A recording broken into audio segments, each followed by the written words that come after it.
Boa noite a todos. Mais uma noite de encontro com o professor Walter de Andrade, projeto Iniciação. Boa noite. Boa noite a todos, sejam todos bem-vindos ao nosso encontro Projeto Iniciação dessa semana. E, como sempre, estamos aqui justamente realizando esse encontro que é destinado para dar a base filosófica e iniciática para aqueles que pretendem seguir o caminho da iniciação, né? A base é sempre a doutrina secreta de Helena Blavatsky e os ensinamentos do nosso augusto mestre, professor Henrique José de Souza, fundador da Sociedade Brasileira de Eubiose. O objetivo é a síntese do conhecimento, a fim de propiciar aos pretendentes ao caminho da iniciação informações e valores importantes para essa finalidade, né? Então, todos aqueles que estiverem desenvolvendo o seu projeto de iniciação, então, esse encontro é destinado justamente para isso, né? O encontro visa também propiciar aos participantes ao participante que já esteja no caminho da iniciação, a possibilidade de repensar tudo aquilo que foi aprendido e receber indicações para novas reflexões a respeito da sabedoria iniciática. Porque o conhecimento iniciático é assim, nós devemos estar sempre refletindo a respeito dos assuntos, nos aprofundando, aprimorando os conhecimentos, e o conhecimento é infinito, né? Outra finalidade do encontro, e uma finalidade fundamental, é propiciar a reflexão a respeito do momento evolutivo que a humanidade está vivenciando nesse início do século XXI e início da era de Aquário, né? Sempre lembrando que, conforme os ensinamentos do nosso querido mestre professor Henrique José de Souza, né, o Brasil é a pátria do Avatara Maitreya, berço da nova civilização, né? E, como todos sabemos, é patrimônio da Ordem de Cristo. Então, é muito importante tudo que nós façamos, pensemos, realizemos e evoluamos para dar base para que a nossa pátria atinja seu objetivo proposto e definido pela lei justa, a lei universal justa e perfeita, né? Bom, aqui o nosso encontro é projeto iniciação. É isso. O maior projeto que uma pessoa tem na vida, no meio de tantos projetos que a pessoa pode ter, é o projeto da sua própria iniciação, do seu autoconhecimento. Para que ocorra isso, é necessário que a pessoa se filie a uma escola iniciática, né? E é necessário que essa escola iniciática siga rigidamente a direção da ciência iniciática das idades. Então, nós sugerimos aqui, para quem quiser, de pronto, nós sugerimos que a pessoa venha fazer seus cursos de iniciação na Sociedade Brasileira de Eubiose. Então, o grau peregrino é o grau inicial que inicia o, o caminho pela eubiose, né? É feito o grau peregrino, é o primeiro grau, depois são realizados mais 4 graus, totalizando 5, e totalizando esses 5 graus, né, a pessoa pode tornar-se membro efetivo da Sociedade Brasileira de Eubiose e, assim, participar de ritualística, de reuniões, de eventos, de todos os eventos da sociedade, e tudo. E ler, e principalmente ler isso, e meditar sobre as revelações do nosso augusto mestre, professor Henrique José de Souza. Agora, a pessoa pergunta, como que eu posso fazer para me aproximar da eubiose, fazer os cursos do peregrino, depois os outros graus, etc. É simples.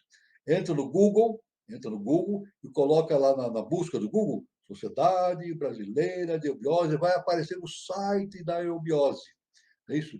E tem um item lá no site, justamente está escrito assim, onde estamos?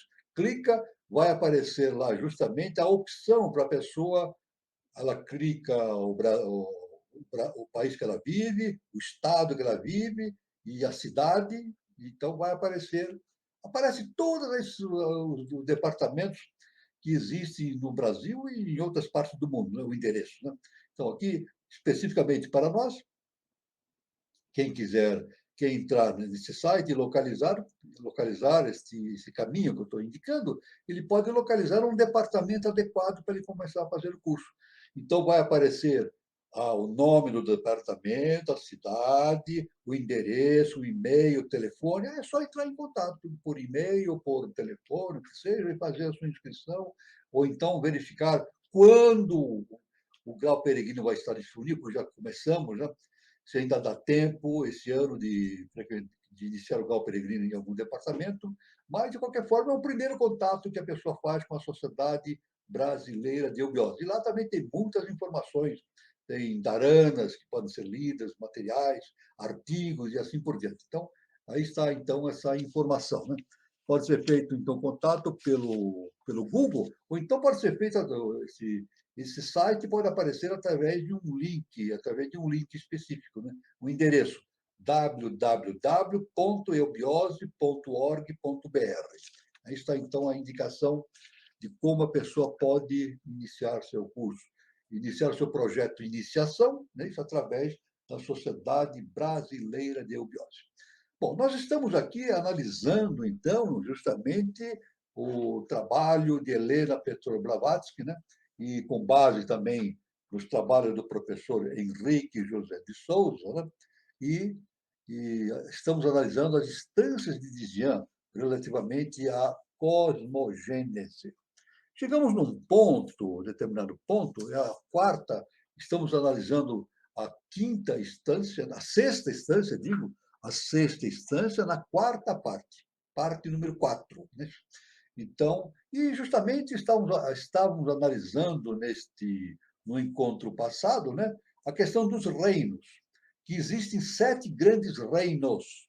O primeiro grupo compreende 3 grandes centros elementais de forças a partir da diferenciação da substância até o terceiro grau, isto é, da plena inconsciência até a semi-percepção. O segundo grupo, mais elevado, compreende os reinos desde o vegetal até o hominal. Então, os reinos começam assim, começa justamente no elemental, depois segue pelo mineral, pelo vegetal, pelo animal e até atingir o homem. Né? 3 estados subfísicos dos elementais, no reino mineral, 3 estados no reino objetivo físico, e aí estão os 7 primeiros degraus da escala evolutiva. Então começa a descida do espírito na matéria, equivalente a uma promoção da evolução física. Sempre lembrando que a ciência acadêmica, no seu estudo a respeito dos reinos da natureza, ela cita 3 reinos: o mineral, o vegetal e o animal. E coloca o homem, o ser humano, no reino animal. Então, o homem é um animal, tem consciência, inteligência, mas é colocado no reino animal. Na ciência iniciada das idades, não é assim. É isso? Então, se nós enquadrarmos dentro da visão da ciência iniciática, fica diferente. São 4 reinos, né? Nesse setor da evolução. É o reino mineral, o reino vegetal, o reino animal e o reino hominal. É diferente. Então, por que reino hominal? Porque justamente o reino hominal tem a tríade superior ativada. O animal não tem. Os animais não têm o leão, o tigre, o cachorro, não tem. Eles têm o protótipo na sua estrutura, o protótipo da tríade, mas não está ativado. Né? Agora, no ser humano está ativado já. É isso? Já foi ativado em meados da raça lemuriana a tríade superior. Então, é por isso que é um ser humano, porque tem a possibilidade de partir da personalidade para a individualização. Ele transita da personalidade, que é o mundo das ideologias, né, para o mundo da tríade superior, que é o mundo das ideias. Então, isso é muito importante, essa colocação que nós colocamos já no final do nosso encontro, projeto de iniciação do sábado passado, e agora vamos continuando. Né? Continuando falando que os antropóides de hoje aparecem no período Mioceno, quando, como todos os cruzamentos, começaram a mostrar tendências para voltar ao tipo do seu primeiro pai, o gigantesco lêmure atlante amarelo e negro. Isso aí é o que nos diz a ciência iniciática. Constitui uma exceção. Não estavam previstas na natureza, mas são, pelo contrário, uma criação dos homens destituídos de razão. Olha só que importante dentro da ciência iniciática das idades, né? Na ciência acadêmica existia uma ideia de que o ser humano era derivado dos antropóides. Os antropóides são quatro: o macaco, o chimpanzé, o gibão e o orangotango. São três tipos de seres que compõem justamente os antropóides. E justamente eles têm uma noção que diferencia dos outros animais. Eles têm mãos com o polegar em oposição à palma da mão. Veja bem, todos os outros animais, os dedos, ou qualquer número de dedos que seja, são coplanares. Então, esses animais que não são antropóides, eles não podem pegar as coisas. Eles não podem pegar. Agora, os antropóides, sim, eles podem pegar, e os seres humanos também, né? Tanto que os antropóides, eles têm até 4 mãos, não é verdade? Você pega um chimpanzé, na mão ele tem 2 mãos, e nos pés são 2 mãos também, né? Porque eles podem pegar. As mãos têm o polegar oposto ao palmo da mão. Essa oposição do polegar, oposto no sentido antropogenético, tem ligação com a oposição de Lúcifer ao plano cósmico, né? Uma oposição.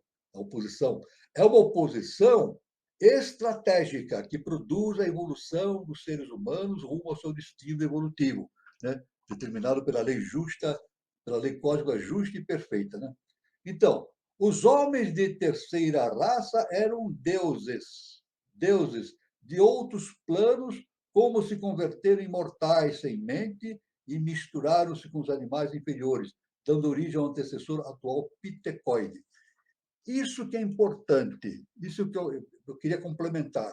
A ciência diz, veja bem, dizia, atual não, nem sempre falam isso, diziam antigamente, antes, né, no início do estudo da evolução, né, desse estudo da teoria da evolução, que provavelmente os homens viriam dos antropóides. Hoje eles dizem que não é bem assim. A ciência diz que os antropóides não são antecessores dos homens, são os primos. São primos dos seres humanos. Então, vêm de uma mesma fonte. Vêm de uma mesma fonte. Então, são primos.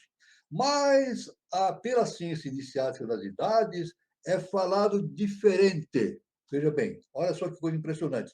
Na ciência inicial das idades diz: os homens não são primos nem descendentes dos antropóides.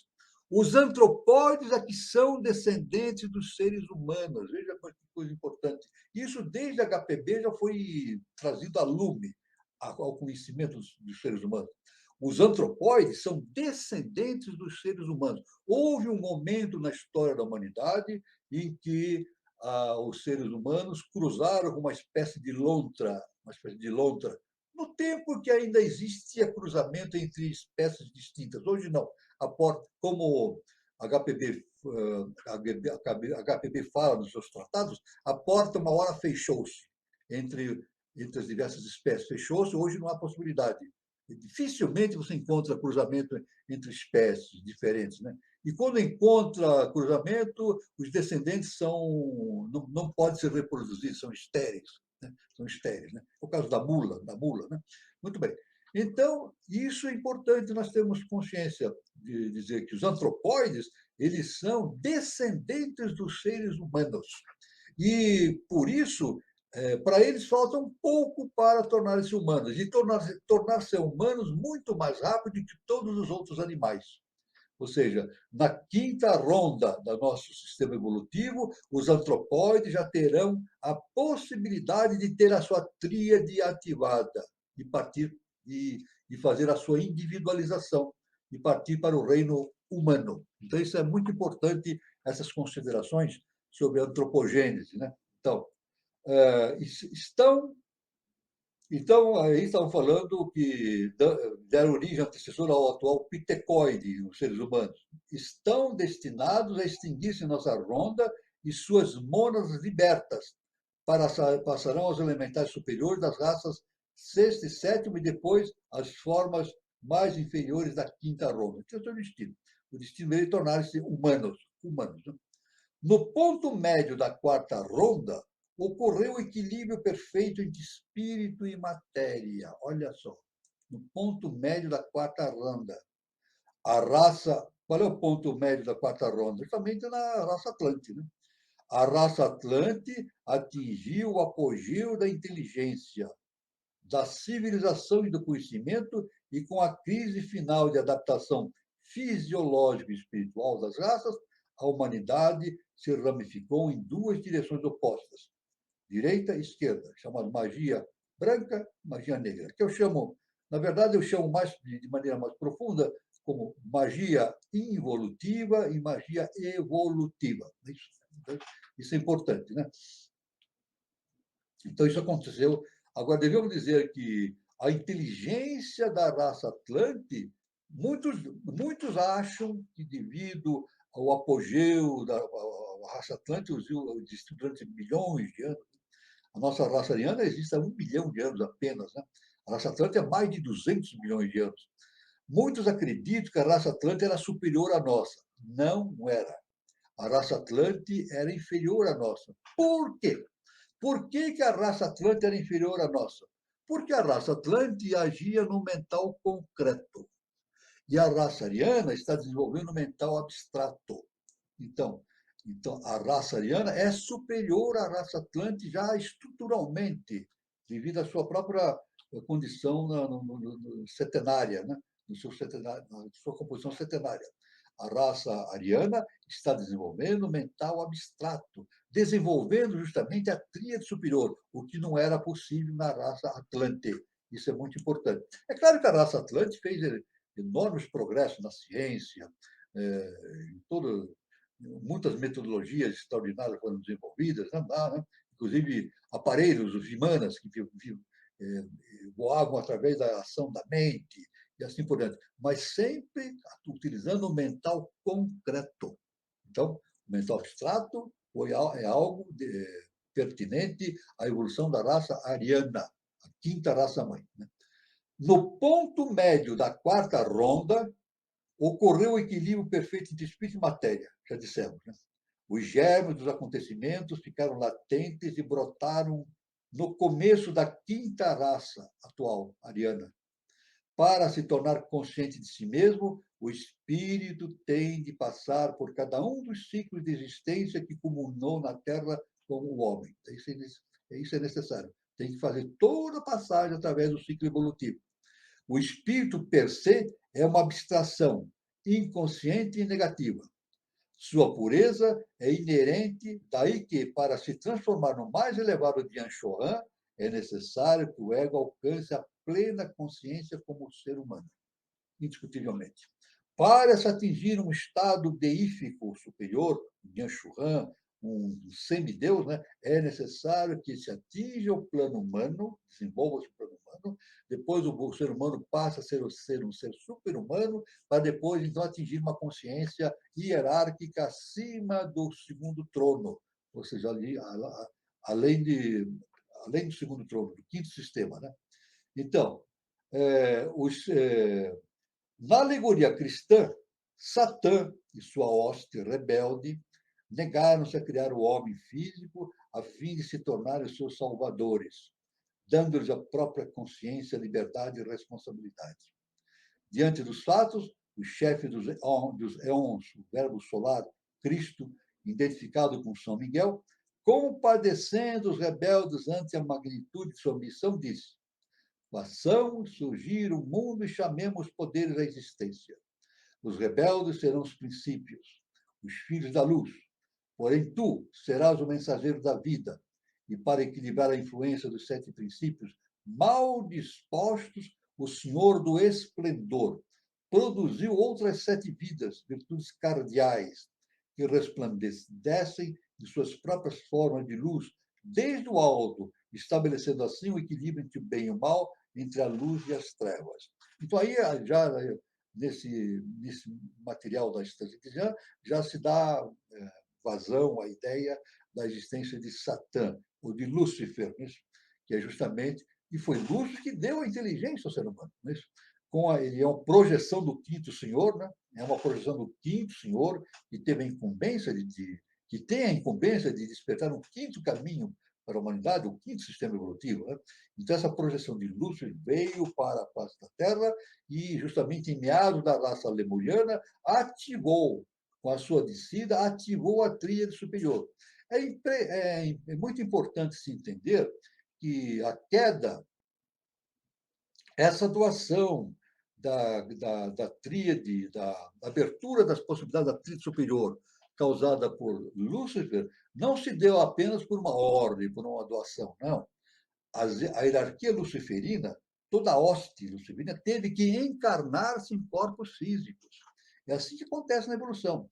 Eles encarnaram-se em corpos físicos e trouxeram aquele arquétipo, aquele DNA suficiente para fazer com que a tríade do ser humano se desenvolvesse, dando-lhe a possibilidade o quê? Do livre-arbítrio, do autodiscernimento, da inteligência. Isso é muito importante, de poder escolher seus próprios caminhos. Então, essa é a importância da hierarquia Lúcifer no caminho. Né? É claro que nesse caminho, nesses dois pontos, existe o Lúcifer proveniente de uma quinta coisa, de uma quinta essência, e o Cristo proveniente de uma sexta essência. Então, aqui, como dissemos, houve um momento que a própria divindade superior também traz a sexta possibilidade para a Terra, o Cristo cósmico, para ajudar essa quinta essência de Satã, de Lúcifer, né, para fazer justamente o progresso da humanidade, rompendo barreiras. E rompendo barreiras através do que? Da rebeldia. Da rebeldia. Tanto que nós falamos aqui, ó, é justamente a oposição, olha aqui. Por que os seres que têm essa possibilidade da tríade têm o dedo oposto da palma da mão? Justamente este dedo aqui refere-se a Lúcifer. Está em oposição às 4 possibilidades anteriores. Veja bem, né? Eu posso chamar isso aqui os 4 dias. Olha aqui, na nossa mão, esses 4 dedos que eu estou agitando são os 4 dias da criação. Este aqui é o 5º dia da criação que está se formando. E o 5º dia é em oposição. É a rebeldia celestial diante desse processo. Mas é uma rebeldia que é necessária acontecer para o procedimento da evolução humana. O nosso mestre, professor Henrique José de Souza, o nosso augusto mestre, ele deixou dito isso numa das suas revelações. Somente os rebeldes se salvam. Somente os rebeldes se salvam. É isso? E o grande escritor Mário Rosso de Luna, escritor, filósofo e astrônomo, ele denominou a mestra Blavatsky de a divina rebelde, a divina rebelde. Veja só que importante que é todo esse processo que nós estamos analisando. Né? A porção feminina está ligada à matéria e, portanto, é imperfeita. É o princípio da vida. Não, vamos retornar aqui. Essa é a doutrina cabalista. Isso nós falamos é a doutrina cabalista. Segundo a doutrina secreta, porém, a luz astral é o aspecto inferior do absoluto, o ânima mundo, dual e bissexual. O aspecto superior dessa luz, sem o qual só podem surgir criaturas de matéria, é este fogo vivo, o seu 7º princípio. O aspecto ideal de ânima mundi, ou a porção masculina, é puramente divino e espiritual. É a sabedoria, o espírito. Então, já nesse entendimento da HPB, ela dá essa polaridade do masculino e do feminino. Né? O masculino como agindo na face da Terra, e o feminino forrado vindo do espaço infinito, justamente no seu aspecto criador, de magia, para dar possibilidade da criação. Aí a gente vê a própria essência da nossa mãe divina, segundo o trono, a mãe divina, que dá a possibilidade da criação dos mundos, dos reinos, de todas essas possibilidades. Né? A profissão feminina está ligada à matéria, e, portanto, é imperfeita. É o princípio de vida de cada pessoa e proporciona a alma astral o perispírito, que possui homens e animais e todas as coisas vivas. Os animais têm apenas o germe latente da alma imortal mais elevada, a qual só se desenvolverá após uma série de inúmeras reencarnações, encarnações e reencarnações. A progressão das naturezas angélicas, do estado passivo ao ativo, desce, na proporção de que o último desses seres estão tão próximos ao elemento Ankara, ou sou eu, como os primeiros Dian-Chohans estão da essência não diferenciada. Estes são incorpóreos, ao passo que os primeiros são corpóreos. O Jeová dos judeus é um dos 7 Elohim, ou espíritos criadores, ou sefirotes inferiores. Todos são, segundo a sua própria imagem, espíritos estelares ou espíritos da face, e os reflexos recíprocos que obscurecem e se materializam à medida que se separam da causa primeiro. Então, a gente vê a abrangência de todo esse assunto, é uma coisa fantástica, extraordinária, né?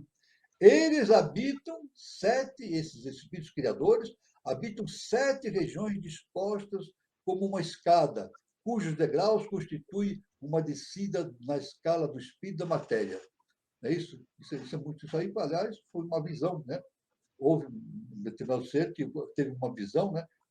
Uma escala de Jacó, né? Os seres anjos subindo e descendo através de uma escada, justamente fazendo essa ligação entre o eu superior e o mundo objetivo. Né? São os gênios dos 7 planetas, ou esferas planetárias de nossa cadeia centenária, dos quais a nossa Terra é a mais inferior. Assim é que Satã, veja bem agora o importante, hein? Assim é que Satã se converte na grandiosa imagem que fez do homem terrestre um homem divino.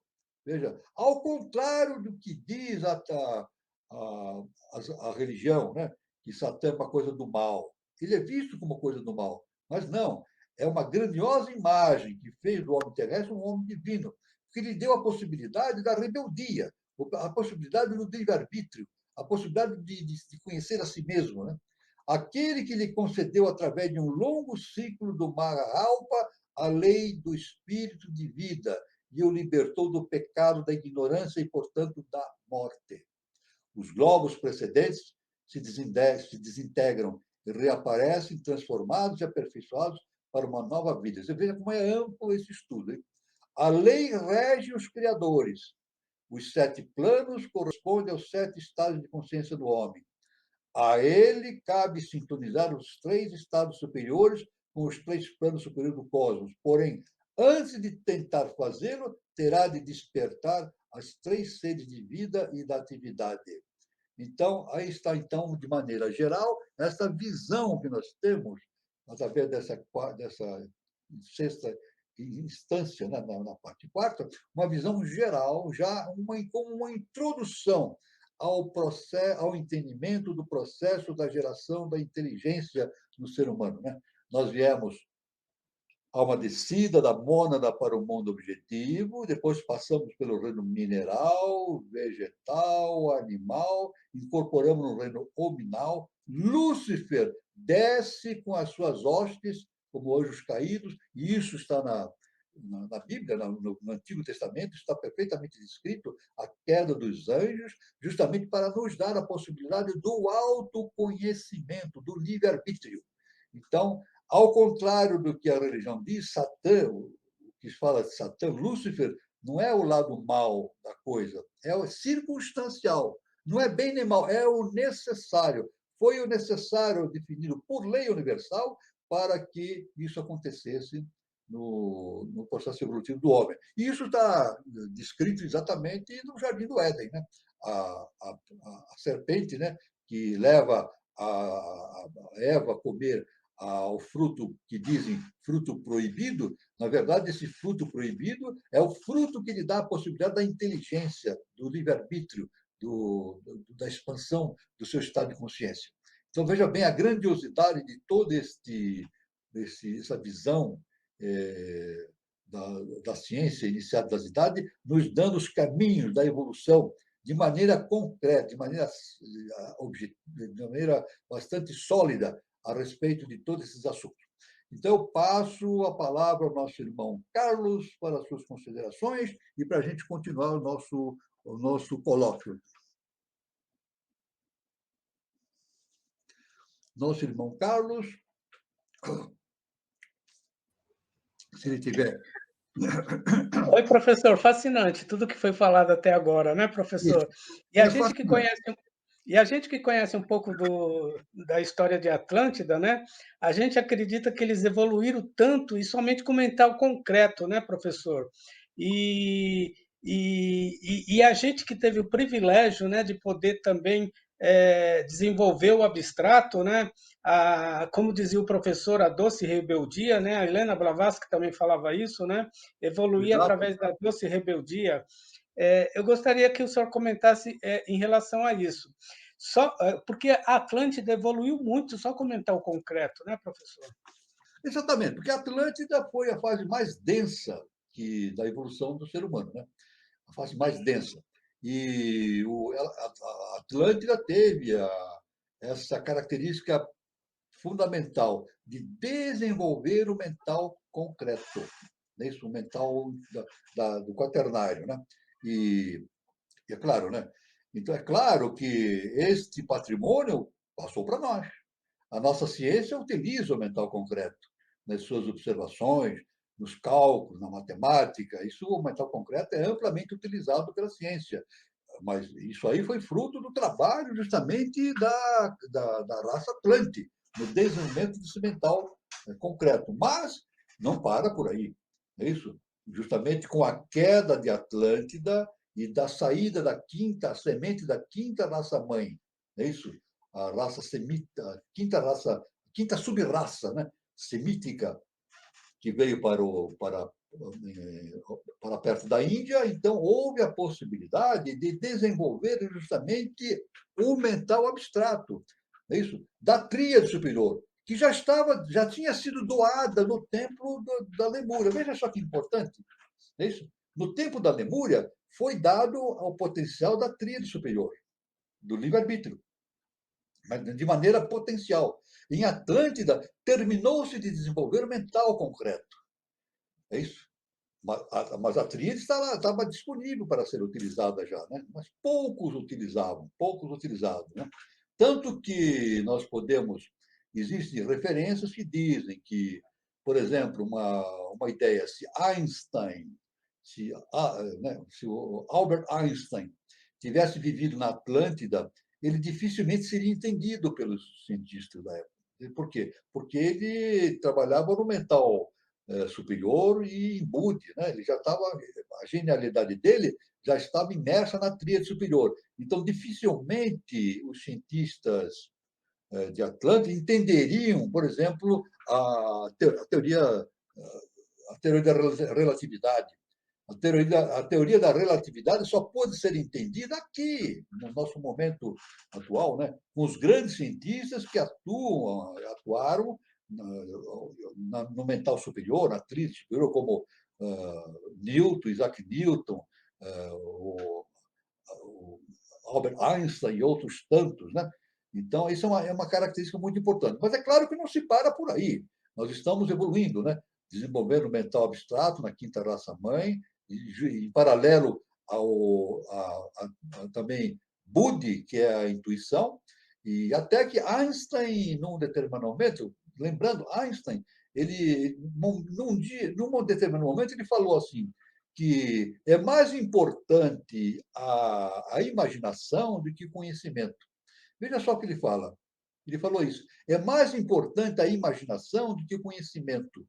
Na verdade, ele poderia ter dito, é mais importante a intuição do que o conhecimento em si, do que a informação. Mais importante a intuição do que a razão em si. Né?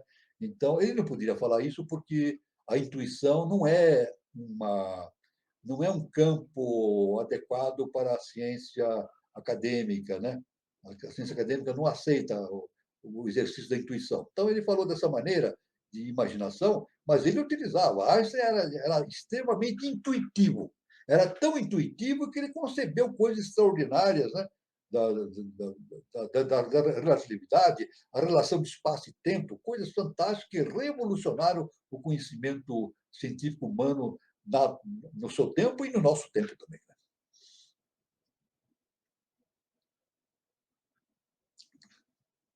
Professor, muito bom. Eu vou seguir aqui a sequência de perguntas. O Júlio Teixeira pergunta o seguinte: a humanidade não tem nada a ver com antropóides, salvo a decadência de alguns que o gerou. Exatamente. A questão é o seguinte: a humanidade, eu vou citar o conhecimento de HPB e do nosso mestre, né? A humanidade tem a ver com o antropóide da seguinte maneira: os antropóides são descendentes do ser humano. Veja bem, não é antes, né, no século XX, imaginava-se que possivelmente os seres humanos seriam descendentes dos antropóides, mas não é isso. Os antropóides não originaram os seres humanos, mas o contrário, os seres humanos que originaram os antropóides, porque por esse motivo, conforme dito pela ciência iniciada das idades, houve uma houve um acasalamento muito intenso entre os seres humanos e uma espécie de lontra, um animal. E daí nasceram os antropóides. Né? Isso é conforme diz a ciência iniciática. Né? Mas os antropóides, eles têm muito do ser humano, né? Porque tem a conformação deles orgânica, as mãos. Né? Somente os antropóides têm a mão com o polegar oposto à palma da mão. Só os antropóides, mas nenhum outro animal. Então, a ciência iniciada das idades diz que, nesse sentido, os antropóides têm a possibilidade de transitar para o reino humano numa época mais perto do que os animais conseguirão no seu processo evolutivo. Né? Então, um animal hoje somente passará para o reino humano uma quinta cadeia evolutiva. Isso, mas, conforme a ciência iniciática, diz que os antropóides passarão para o reino humano numa quinta ronda, dentro da nossa cadeia evolutiva. Na nossa própria cadeia evolutiva, na quinta ronda, eles passam para o reino humano. Então, é uma coisa extraordinária. Né?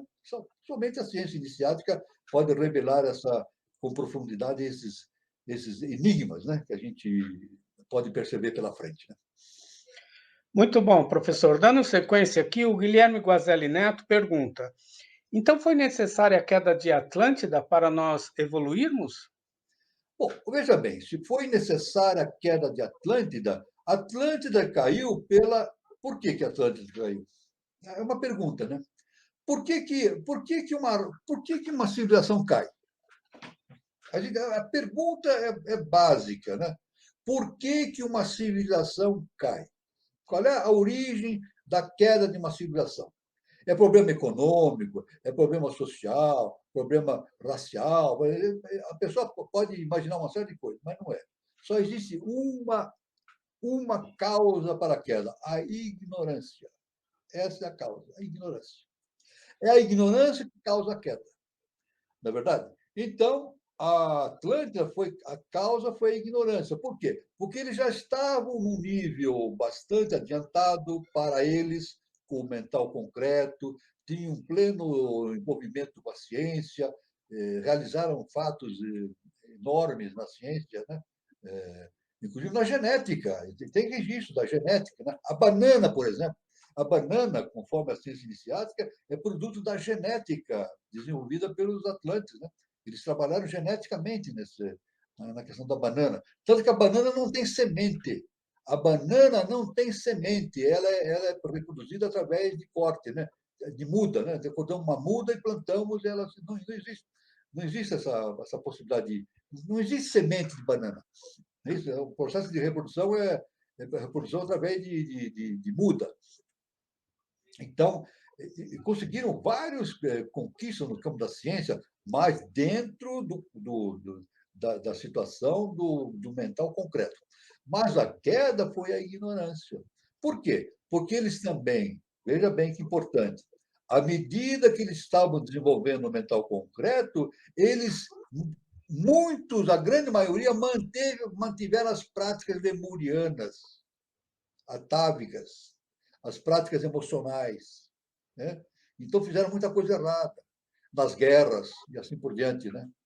Inclusive, depois nós não podemos estudar, então, inclusive, a própria invasão da da oitava cidade, né, onde tinha os reis Muisca, né, invadiram essa cidade, causaram a morte desses dois seres angelicais de hierarquia. Né?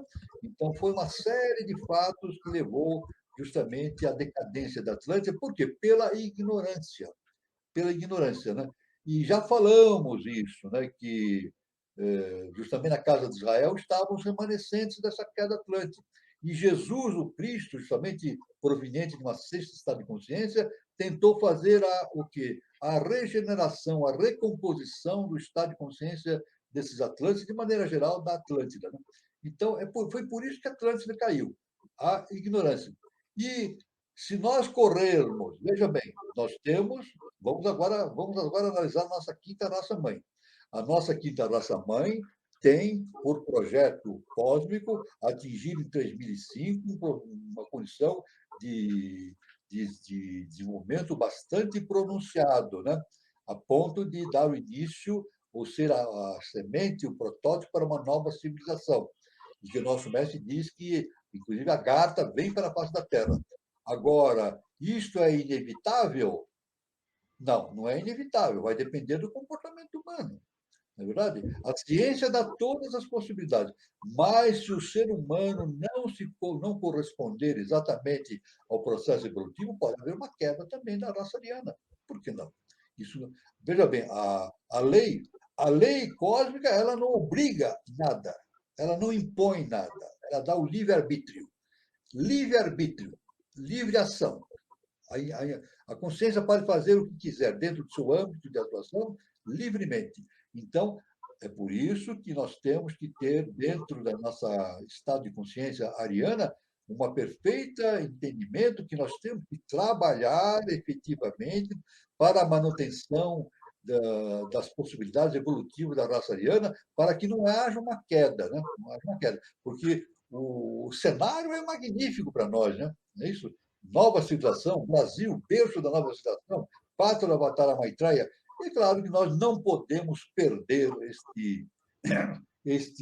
justamente este projeto, né? Esse projeto que a lei nos possibilita de realizar uma nova civilização, caminhar para uma quinta estado de consciência. Né? Então, foi esse o motivo da queda da raça atlântica. Né? Foi a ignorância, o não seguimento das leis universais, né? O desvio das leis universais. Muito bom, professor. O Júlio Teixeira faz uma relação interessante com Satanás e Saturno. Saturno, Sat, Ur, Anás. Você tem alguma coisa a comentar sobre esse comentário? Na verdade, este conhecimento é muito importante. Na nossa mão, está toda a antropogênese na nossa mão. Eu não vou entrar em detalhes aqui, porque o assunto não é o assunto do dia, né? Mas cada dedo está relacionado com o planeta, né? E tanto todo relacionado com o planeta, né? Então a nossa mão é justamente relacionada com o planeta. Aliás, no futuro, segundo o conhecimento, no futuro as raças futuras terão 7 dedos, né? 7 dedos. Vai existir mais um sexto dedo e um sétimo dedo, completando, assim diz a ciência iniciática, né? 7 dedos, completando as futuras raças mais para frente. Então, na nossa mão está a história do universo. Na nossa mão está a história do universo. E cada dedo é relacionado com um planeta específico. Né? Então, é por isso que é muito importante o estudo das mãos. Né? Justamente, eu não vou entrar em detalhes, porque aí fugiria um pouco no nosso rumo. Né? O programa não compete a gente delongar muito, mas vamos continuar. Mas isso é verdade. A nossa mão, a história do cosmos está na nossa mão. E cada elemento da nossa mão está relacionado com o planeta, inclusive Saturno. Muito bom, professor. O Júlio Teixeira também coloca o seguinte, professor: Deus é fogo e a chama é o seu corpo. Exato, Deus, o fogo desde da mais distante antiguidade significa a divindade, né? Tanto que o próprio João Batista disse, né? Eu vos batizo com água, mas virá alguém que vos batizará com o fogo, falando sobre Jesus, o Cristo, né? Ele vos batizará com o fogo, né? Então, o fogo é a chama que arde em todas as coisas, é o fogo divino, né? É Agni, chama-se Agni, né? Então, nós temos, na própria Sociedade Brasileira de Biose, nós temos referências bastante importantes, ritualísticas, a respeito de Agni, a chama sagrada, o fogo sagrado. E fogo realmente, o fogo é redentor, né? Ele purifica, né? Purifica o ar, ele tem essa capacidade de higienização, de a humanidade sempre teve o fogo como algo muito importante, né? E tem o fogo, tem a noção da claridade, ele traz a luz, né? Ele traz a visão, desperta a luminosidade. Então, esse é o significado. Então, realmente, por isso que chama-se a divindade fogo sagrado, fogo divino. Sem dúvida, é por isso que se dá esse nome para a divindade. Muito bom, professor. As perguntas estão muito boas, professor. O Itamar vem com mais uma, o Itamar Oliveira. Sim, sim. O ser humano, para evoluir, também precisa subir a escada de Jacó? Olha, a escada de Jacó é o caminho do ser humano. O que é a escada de Jacó? Jacó viu o quê? Seres, anjos descendo e anjos subindo. Anjos descendo e anjos subindo. Então, na verdade, são consciências, são estados de consciência que descem para o plano objetivo, depois sobem para o plano, voltam para o plano, para a casa do Pai. Então, nós viemos lá de cima, é isso? Vamos dizer, lá de cima que eu digo a casa do Pai, Brahma. Viemos de lá. Descemos. Ou seja, a mônada projetou de si uma projeção e somos o que nós somos hoje aqui na Terra. É isso? E passamos pelo mineral, vegetal, animal, né? Estamos no nominal e passaremos a ser super-humanos. Então, o ser humano, para evoluir, também tem que subir a escada de Jacó. Eu digo assim, o ser humano também tem que subir? Não, o ser humano vai subir a escada. O ser humano está subindo a escada de Jacó.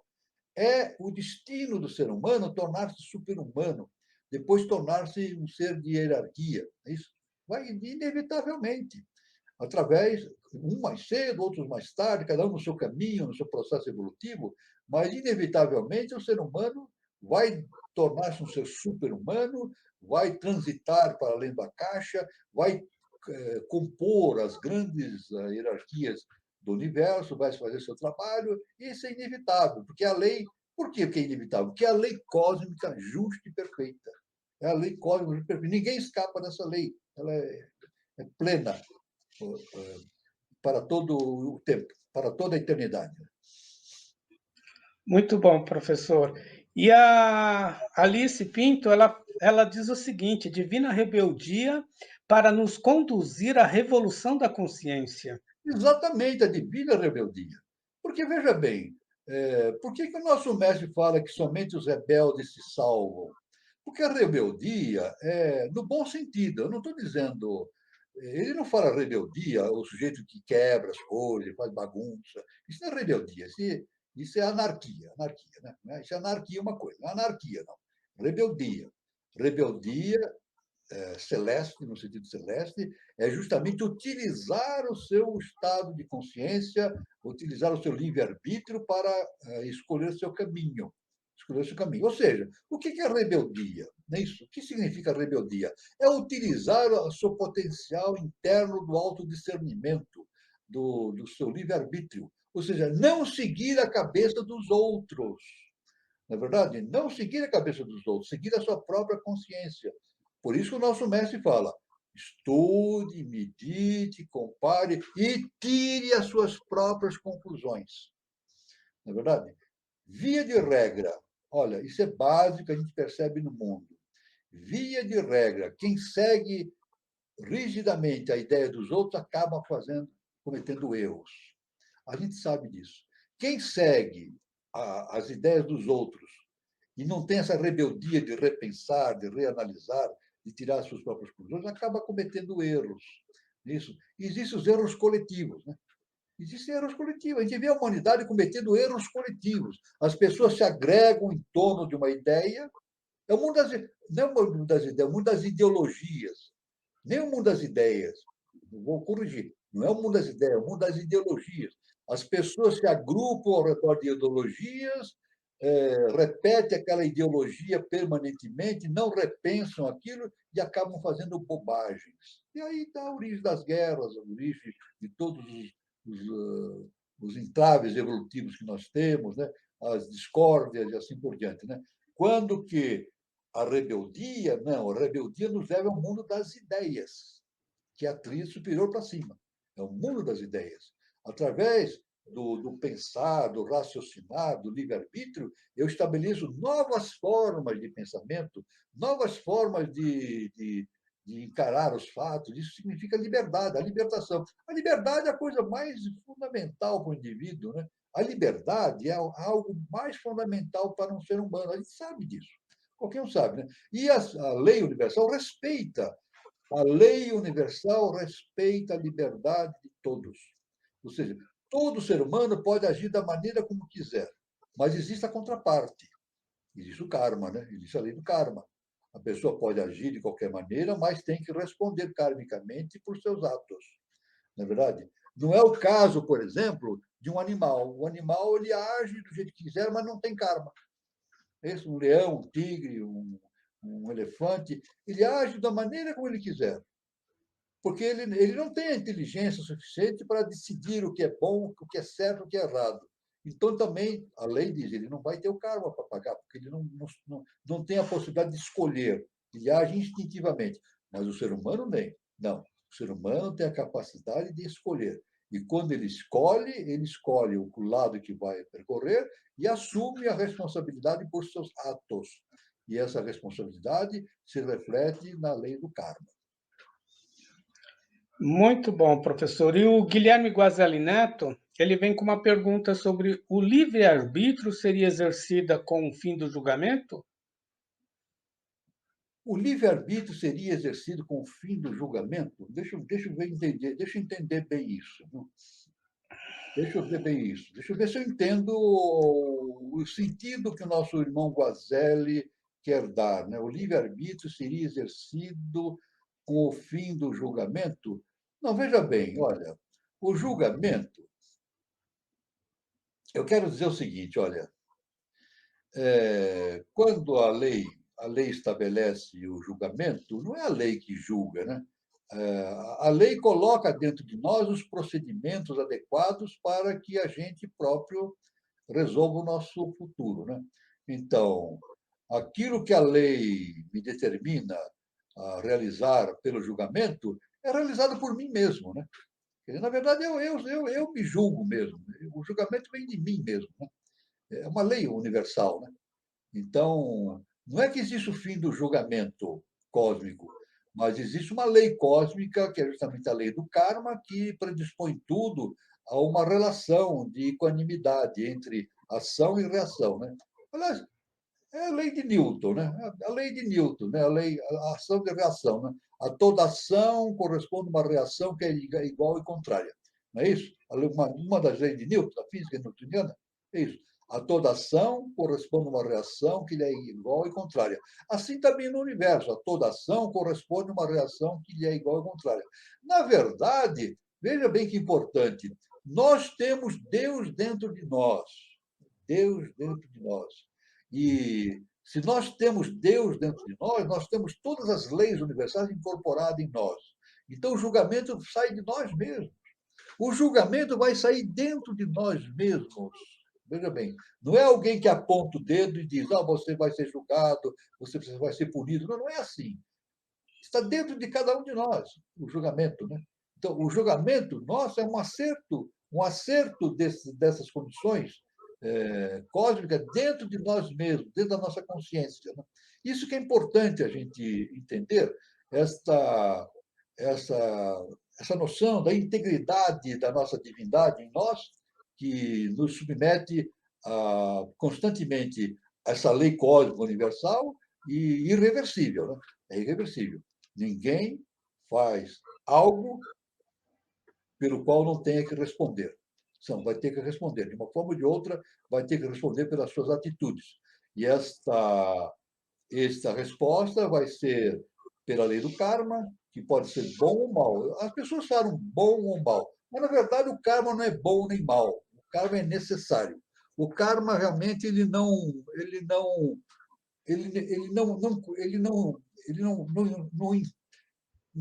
apresenta sofrimento ou rigor para qualquer um. Ele apenas possibilita o processo de regeneração, de recuperação de um comportamento, de uma ideia futura, para que a consciência atinja o seu destino evolutivo. Muito bom, professor. O Júlio Teixeira também coloca o seguinte: a intuição não seria uma manifestação do mental abstrato? A intuição, veja bem, ela é um estado de consciência. É isso. Na tríade superior, nós temos o mental superior, concreto, nós temos Buddhi e nós temos Atman. Na verdade, são três manifestações corpóreas nossas, né? Nós temos um corpo hiperfísico ligado ao corpo abstrato, nós temos um corpo hiperfísico ligado à intuição e outro corpo hiperfísico ligado ao nosso Atman, que está relacionado com os chakras, né? Os três chakras superiores. Né? Os três chakras superiores. Né? Então, o nosso irmão perguntou se. Eu vou dizer o seguinte, que, na verdade, a razão é um estado de consciência, a razão, a razão sintética. A intuição é um estado de consciência mais adiante, superior. E a Atman é uma consciência crística num estado superior. Na verdade, eles se interrelacionam ou não. Um não é fruto do outro, um não é dependente, um não é produto da ação do outro. Não, mas eles agem de maneira orgânica, né? E devem agir de maneira harmônica também para a consecução de uma perfeita integração do homem na consciência cósmica universal. Então, é isso aí. Eu não digo que a intuição é fruto da consciência da razão, não, mas é um estado de consciência consecutivo nesse processo evolutivo, de evolução da consciência. É um estado de consciência. São estados de consciências específicos, por assim dizer. Né? Muito bom. E a Alice Pinto, ela coloca o seguinte, ela pergunta, né? Então, o Jardim do Éden, a árvore do conhecimento, a serpente e todo o cenário que compôs aquele breve instante foi criado para possibilitar o processo de autoconhecimento e revolução da consciência? Sim, exatamente. O Jardim do Éden é justamente uma imagem, né? É uma representação, é isso? Simbólica. É uma representação simbólica do que aconteceu no nosso plano evolutivo, nesse momento em que nós transitamos do estado da raça lemuriana para a raça Atlante, né? E depois para a raça, e agora para a raça ariana, né? Então, realmente, o Jardim do Éden representa um instante em que a consciência humana atinge a possibilidade de tomar as suas próprias decisões. Veja bem, ela atinge a possibilidade de tirar suas próprias conclusões. Decisões, digo. É isso? É o livre-arbítrio. Então, o livre-arbítrio, justamente, o Jardim do Éden representa o nascimento da possibilidade do livre-arbítrio no homem, no ser humano. E foi através de uma rebeldia. Veja bem que esse livre-arbítrio foi originado através de uma rebeldia, não é isso? Porque Deus falou para Deus, né, Jeová, disse para Eva: não coma, você pode comer de todos os frutos, menos daquele fruto da árvore do conhecimento que está no centro do paraíso. E Eva não obedeceu, ela foi rebelde. Foi rebelde. Foi rebelde justamente ativado pelo conhecimento rebelde de Lúcifer, que é representado pela serpente. Né? Ela tinha dois caminhos, né? Dois caminhos seguidos. Né?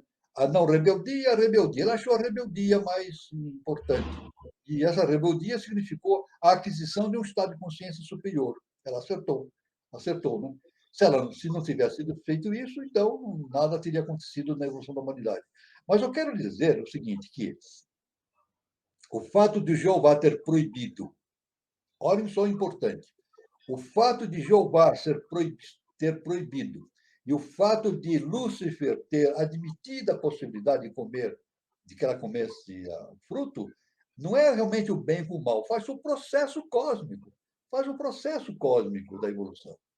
Na verdade, a intuição de Jeová não era simplesmente proibir, era possibilitar que Eva, né, a consciência humana, tomasse uma resolução. E essa era a resolução necessária. Uma resolução necessária para que o livre-arbítrio começasse a aparecer, começasse a se desenvolver. Então, esse é o significado do Jardim do Éden, né? É um ponto crucial, um ponto básico para que o ser humano atingisse a possibilidade de desenvolver o seu livre-arbítrio. E a Alice Pinto, aqui abaixo, ela continua, professor. Tudo isso, afinal, foi proposital para dar sequência à evolução humana? Olha, ela pergunta: tudo afinal foi proposital? Nós podemos dizer o seguinte: a lei cósmica é justa e perfeita. Isso faz parte do processo evolutivo. É claro que nós não podemos entender plenamente essas questões, porque estão além do nosso conhecimento. Não é verdade? Está além do conhecimento. Por quê? Por que, que a consciência houve essa projeção, a projeção monádica para o mundo objetivo, depois há uma subida dessa consciência de volta para a casa do Pai? Por quê? Por que, que o eterno, que é imanifestado, ele se manifestou e criou todo o universo? É um mistério. Não sou eu que falo que é um mistério. HPB, na sua doutrina secreta, já diz que é o grande mistério da humanidade. Da humanidade, não só da humanidade, o grande mistério do nosso sistema solar. O grande mistério a ser entendido por todas as consciências que habitam o sistema solar. Isso. Mesmo consciências altamente, de alta hierarquia, não conseguem entender isso. Não conseguem entender isso, né? Tanto que, na própria doutrina secreta, a gente sabe qual é a consciência de maior amplidão, de amplitude no nosso sistema solar. É o Sol oculto, o Sol central. Então, na ciência iniciática, diz que o Sol central não consegue entender o eterno. Ele não entende o eterno. Há uma divisão ali, um véu chamado Mula Prakriti. Ele não consegue ver nitidamente, com precisão, a própria essência do eterno. Então, nem o Sol central entende. Esse é o grande mistério. O grande mistério a ser entendido de todas as consciências que evoluem no nosso sistema solar e o grande mistério a ser entendido pelas consciências que habitam no nosso planeta Terra. E o nosso mestre, no planeta Terra, ele cita que o Jesus o Cristo é o grande mistério a ser entendido, né? O mistério do Gólgota, da crucificação, é o grande mistério. E se nós estudarmos todos esses fatos, a manifestação do eterno em direção do mundo objetivo, depois o mistério do Gólgota, nós sempre vemos ali as duas funções específicas, né? No nosso momento atual, uma quinta coisa, uma sexta coisa agindo. Ou seja, um quinto estado de consciência e um sexto estado de consciência agindo para nos impulsionarmos a novas vivências evolutivas. Qual é a nossa próxima vivência evolutiva? É um quinto estado de consciência, quinto sistema evolutivo, que o nosso mestre fala, e um sexto sistema evolutivo, depois um sétimo sistema evolutivo e assim por diante. Então, na verdade, isso aí não é uma casualidade, é uma causalidade. Existe algo imanente por trás disso tudo que dá justificativa e motivo e entendimento para que isso ocorra. Mas, via de regra, claro, nós não entendemos ainda perfeitamente. Mas, de uma coisa nós sabemos, no projeto iniciação, nós temos justamente este ponto de vista a ser desenvolvido, o caminhar para o entendimento dessas possibilidades evolutivas e a razão que originou tudo isso. Né? Muito bom, professor. O Júlio Teixeira pergunta o seguinte: degeneração dos valores universais devido à ignorância? Não, veja bem, eu não falei em degeneração dos valores universais. Eu falei da degeneração do comportamento da raça Atlante. Eu estava falando da raça Atlante, né? A raça Atlante já tinha a possibilidade de desenvolver um comportamento digno da divindade, né? Mas isso não aconteceu. Aliás, eu devo dizer o seguinte: vamos ser francos, né? Não é a primeira vez que isso acontece. Isso sempre aconteceu. Isso aconteceu na Lemúria, tanto que a Lemúria foi destruída. Aconteceu na Atlântida, a Atlântida foi destruída. Aconteceu nas grandes raças nossas, aconteceu a degeneração. Né? O Egito se degenerou, mas o Egito se degenerou. Muitas correntes. O próprio cristianismo nosso se degenerou. Né? Não houve uma degeneração? Degeneração, matanças, um matando o outro, perseguindo, inquisição. Isso é uma degradação, uma degeneração, não é isso? A própria religião, a própria religião se degenerou no mundo de uma maneira geral, né? A religião hoje no mundo está degenerada, a gente sabe disso, né? Isso aí o nosso mestre fala que é fim de ciclo, gaste apodrecido. Mas a degeneração da lei universal não é a degeneração da lei universal, é a degeneração da consciência humana. Ou melhor falando, a consciência humana não seguindo os padrões que ela deveria seguir no seu projeto evolutivo. Isso? Então, a lei universal mostra um padrão.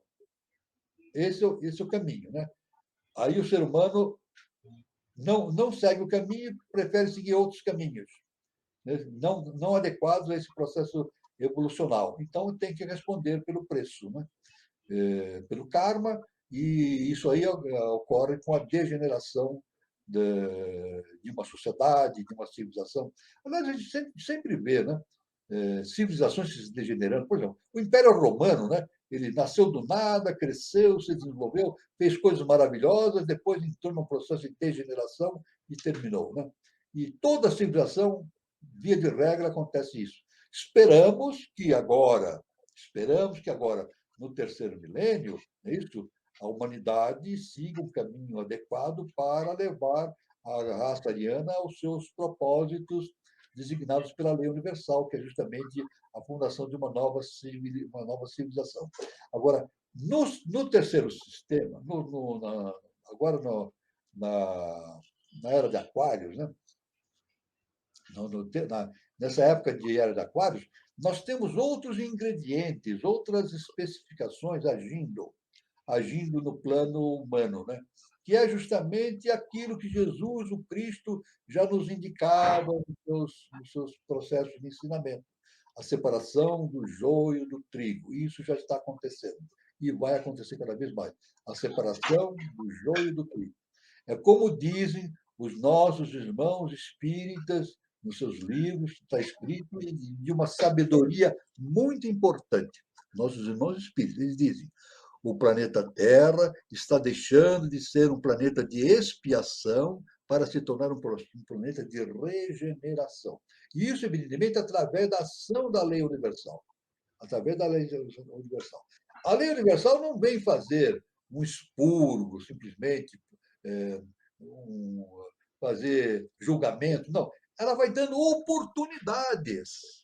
Aqueles que não estiverem de acordo com o processo evolutivo terrestre serão retirados da Terra, é o joio, né, e colocados em outros ambientes evolutivos para continuarem a realizar seu processo evolutivo. Ninguém vai se perder, ninguém se perde.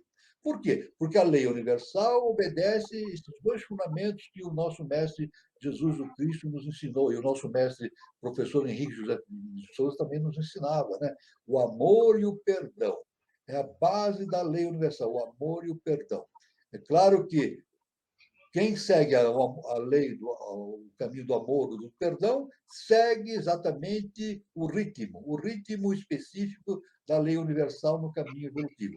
Quem não segue o caminho do amor ou do perdão, é claro que tem que sofrer as devidas, não penalidades, as devidas correções para que ele entenda a necessidade desse comportamento cósmico que tem que ser obedecido de uma maneira plena, porque faz parte da natureza do próprio Eterno.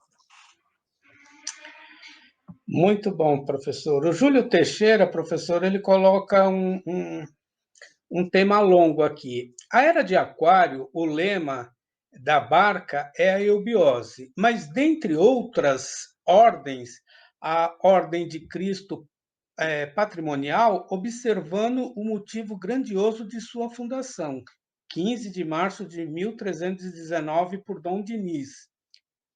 Vale? Exato, isso tudo que o nosso irmão Júlio falou, exato. Pode deixar aí para a barca é eubiose. Mas outras ordens, Ordem de Cristo, porque o Brasil é patrimônio da Ordem de Cristo, né? E tem o trabalho grandioso de Dom Diniz, justamente trazendo todos aqueles conhecimentos, né, dos cavaleiros cruzados, né, para justamente todas aquelas possibilidades foram juntadas na Ordem do Cristo, né? Eu quero dizer, nós podemos entender o seguinte, que não existem coisas isoladas, faz parte de um mesmo processo. É o mesmo processo. Isso é a grandiosidade dos ensinamentos da eubiose. Eu senti isso desde que eu comecei meu caminho na eubiose há muitos anos, esse processo de me levar ao entendimento, vamos dizer assim, integral das coisas. Né? O ensinamento do professor Henrique de Souza, os ensinamentos através da eubiose, a gente vai entendendo a integração de tudo isso. Né? Então, nesse exemplo que o nosso irmão Júlio falou, né, tem Cavaleiros Templários, depois Dom Diniz transforma aqui na Ordem do Cristo, depois a Ordem do Cristo faz as grandes viagens, vem para o Brasil. Né? Isso não é simplesmente da Europa para o Brasil, né? É um caminho da mônada, itinerário de Ó, é o caminho da mônada na face da Terra. Então, chega à América, para quê? Para desenvolver um novo padrão de comportamento universal, um comportamento consciencial humano, para que a humanidade atinja o seu processo evolutivo. Né? Quer dizer, não é que o Ocidente é melhor do que o Oriente, não, mas é cíclico. Começou no Oriente, depois passou para o Meio Oriente, o Oriente Médio, depois passou para a Europa, a evolução, agora caminhou para a América. E da América vai para outros lugares. Né? Nós sabemos que nós sabemos que, pelo conhecimento iniciático, a evolução vai caminhar para o Oceano Pacífico novamente. Né? O fundo do Oceano Pacífico deverá se elevar, formando novos continentes, e numa sexta possibilidade. E numa sétima possibilidade, nós teremos o descongelamento da capa glacial que existe na Antártida. Né? Então, lá existe um continente debaixo do gelo. Né? No continente Antártido, na Antártida. Né? Então, isso, ali também vai ser berço, vai ser lugares de realização de novas civilizações futuras. Né? Então, tudo caminha nesse processo evolutivo. O importante é a gente ver isso e poder sentir isso no sentido global. Global. Não existe nada separado. Não é isso?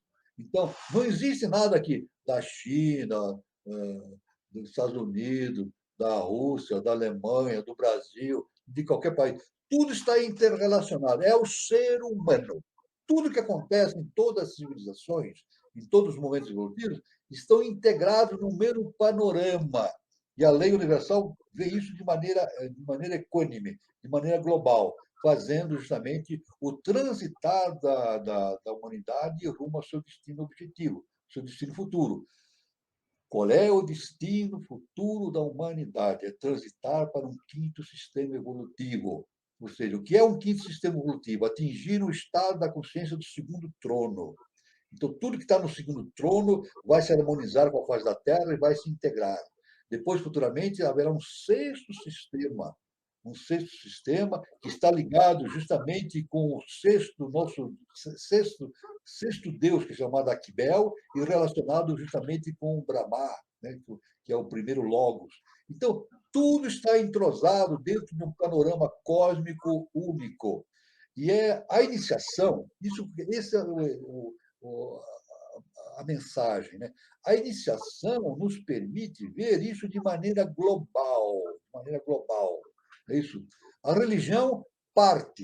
A religião faz a partição, ela fragmenta as coisas, né? A política também, a política no sentido ideológico fragmenta as coisas ficam fragmentadas. Mas na ciência iniciática das idades, é por isso que a gente sempre fala que é necessário que alguém que vá seguir um curso de iniciação deve seguir uma escola inicial, uma escola de iniciação que siga o caminho da ciência iniciática das idades, para poder ter essa visão de conjunto universal. Isso é muito importante, ter uma visão única, de universal. Isso aí, então, nos leva a nos distanciar do separativismo, né? Das visões colaterais, das visões particulares, e sim temos uma visão única, única e total de todo o processo evolutivo da humanidade rumo ao seu destino cósmico, que é inevitável. Muito bom, professor. A Maria Dália Fonseca coloca o seguinte: perfeito, professor. Ninguém deve seguir os outros cegamente. Tenha pensamento crítico. Exatamente. Hum. O nosso mestre diz, ele afirma que a crítica é muito importante. A crítica é muito importante. É isso? Agora, veja bem, não a crítica, o nosso mestre diz, não a crítica no sentido de acusar, não é isso? De achar defeitos. Não nesse sentido. A crítica no sentido construtivo. Criticar é bom, porque a gente critica, mas no sentido, quando é evolutivamente, critica no sentido construtivo, adicionando pedras à edificação da construção da evolução humana, né? Então a crítica é importante, não a crítica acusatória, né? Criticar simplesmente por acusar, porque o nosso mestre, o professor Henrique José de Souza, ele diz que o mais importante de que ver defeitos nos outros é ver os defeitos que existem dentro de nós. Pronto, é ponto final isso. Muito mais importante é enxergarmos primeiramente os defeitos que existem dentro de nós. Porque tem muita gente que critica uma pessoa sobre determinado ponto e ela faz a mesma coisa. Ela apenas critica, ela projeta. Né? É que nem o Jung fala isso. Né? Jung fala da projeção. Fala do sistema de projeção. Ele projeta no outro aquilo que há mais característico nele. Não é isso? Jung fala isso. A pessoa detesta no outro aquilo que é mais característico dentro dele. É isso? Uma vez eu estava num determinado lugar e vi um homem muito bravo falando sobre corrupção, e falando, e gritando. Ele gritava contra os corruptos, etc. Né? Aí eu pensei assim, e se você tivesse lá, você faria diferente? Essa é a grande pergunta, não é verdade? É muito simples o indivíduo gritar contra o corrupto, né? Mas se ele estiver lá, como é que ele vai se comportar? Ele vai se comportar de maneira é, honesta? Essa é uma grande pergunta. É só quando a gente está no meio da questão que a gente vê se vamos ser desta ou daquela forma, né? Então, essa questão do autoconhecimento, né? Nós temos dificuldades de entendimento das nossas próprias necessidades, das nossas próprias natureza interna. É por isso que esse caminho que indicado aqui no nosso projeto de iniciação, é de fundamental importância. O autoconhecimento, conhecermos as nossas próprias qualidades ou defeitos, tudo que está dentro de nós. Isso nos leva a um padrão de comportamento essencial para que nos coloquemos francamente no caminho da evolução universal. Muito bom. E o Júlio Teixeira faz uma paródia, professor. Nesse sentido, a ovelha negra é a rebelde? Não tem ovelha negra nem branca, né? Assim, aí é uma a questão de. Não tem ovelha negra ou branca, não tem cor. A rebeldia não tem cor. Né? A rebeldia não tem cor. Nem podia ter, nada tem cor. Né? Nada tem cor. Né?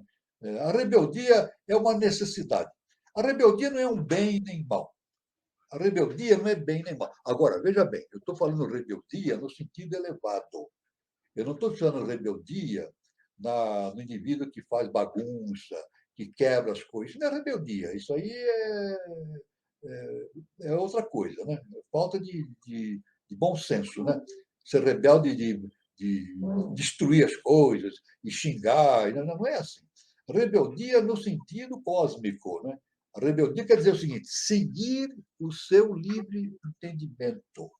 Seguir o seu livre entendimento. É isso.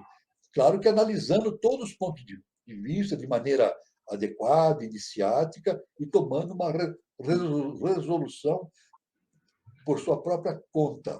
Esse é o caminho. E eu devo dizer que a maioria, olha, isso aqui não é mentira, é a mais absoluta verdade no sentido social. A maioria da humanidade não exerce o livre-arbítrio. Veja bem, a maioria da humanidade não exerce o livre-arbítrio. Tanto que, nas eleições, em todos os países, as pessoas votam e, às vezes, votam de maneira bastante complicada. Né? Acabam votando errado, porque aqui, ó, as ideias não, as ideologias vão batendo, batendo, a pessoa não analisa o que está fazendo e joga o seu voto fora. Né? Então, isso é um processo de evolução da humanidade rumo à sinarquia. Rumo à sinarquia, né?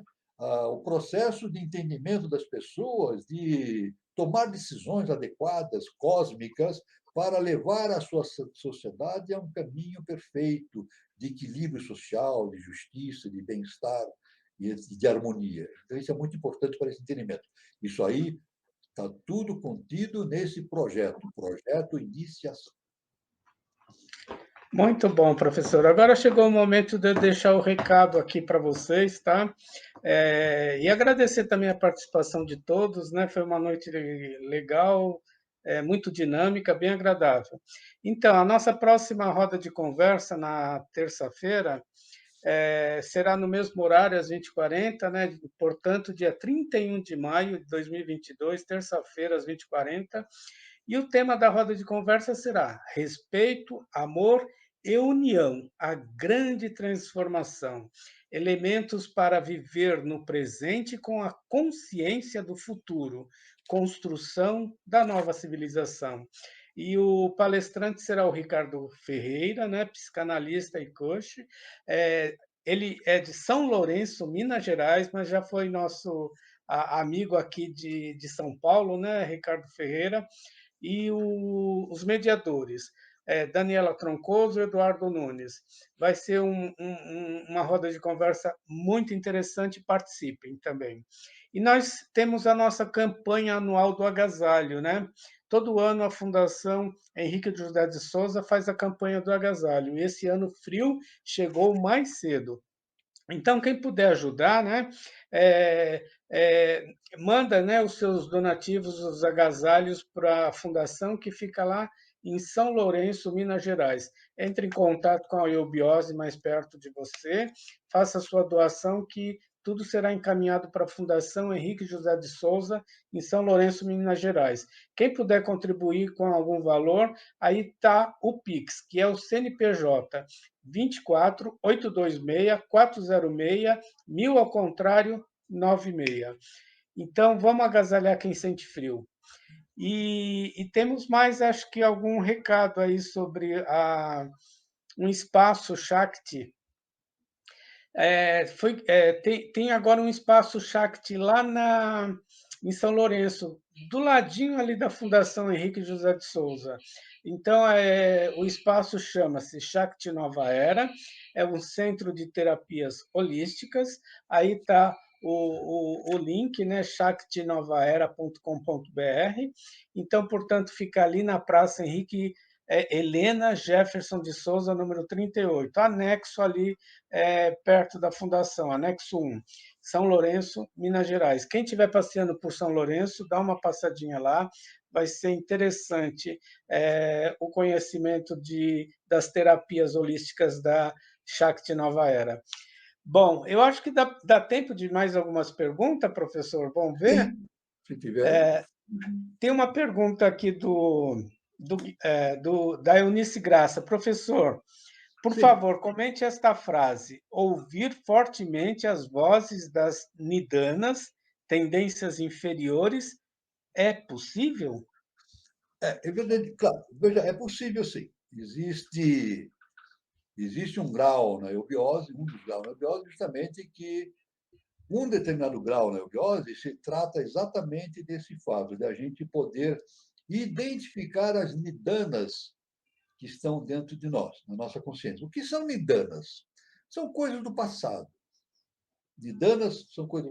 Eu não vou falar que são coisas ruins, são coisas inadequadas para a nossa evolução. A nidana é uma matéria-prima, não é isso? Então ela tem que ser trazida para fora. A nidana tem que ser trazida para fora e transformada. Perfeito? Então, é necessário que a pessoa conheça as suas próprias nidanas, ou seja, as suas tendências negativas, que impedem o seu processo evolutivo. E vai transformar essas nidanas a tal ponto que essas nidanas se transformam em escandas. Escandas são é o comportamento ligado ao futuro, ao Sol. Skanda ligado ao Sol. Nidana ligado à Lua, ao nosso passado. Então, é necessário que a pessoa traga, faça uma análise. Isso tem um determinado ponto na eubiose, né, no processo de iniciação, em que a pessoa é levada a analisar as suas próprias nidanas, trazê-las para fora, identificar essas nidanas e fazer a transformação. Como é que se faz a transformação? É justamente fazer o contrário. É isso, fazer o contrário do que a nidana. Se a nidana me indica fazendo uma coisa errada, eu vou tentar fazer algo contrário, né? Por exemplo, eu estou agindo no meio humano, né? De repente eu percebo que eu agi egoisticamente. Não pode acontecer isso? Pode acontecer. Eu disse, puxa vida, quem já não chegou a essa conclusão? Todo ser humano, um dia na vida, chegou a dizer, puxa, eu fui muito egoísta, eu devia ter agido de maneira mais fraterna. Isso não acontece? Faz parte, a nossa tendência é essa. Né? Eu fui egoísta, eu podia ser mais fraterno. Então, eu vou fazer o seguinte, eu não vou, a próxima vez que acontecer isso, eu vou agir de maneira diferente.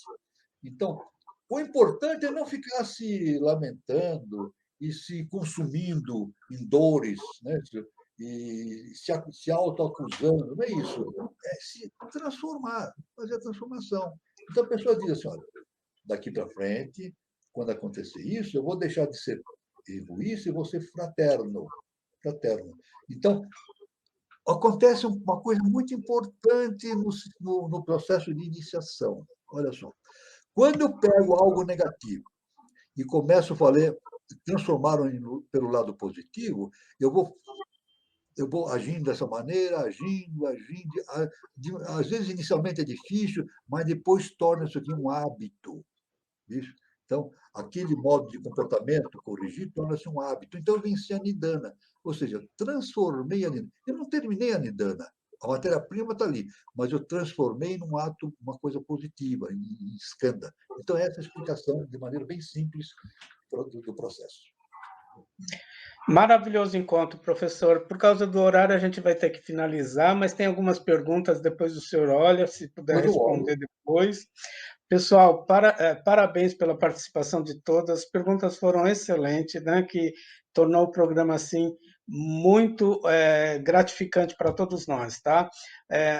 Um bom final de sábado, bom final de semana, um bom domingo e até o próximo encontro com o professor Walter de Andrade, Projeto Iniciação. Muito obrigado a todos. Hoje nós encerramos a quarta parte, né, da sexta instância, né? Na aula que vem, no encontro que vem, nós vamos ver a quinta parte. A quinta parte, aí encerramos a sexta instância, e talvez até a gente comece a sétima instância, né? Que significa os pais do homem na Terra. Aí terminando as sete instâncias da cosmogênese.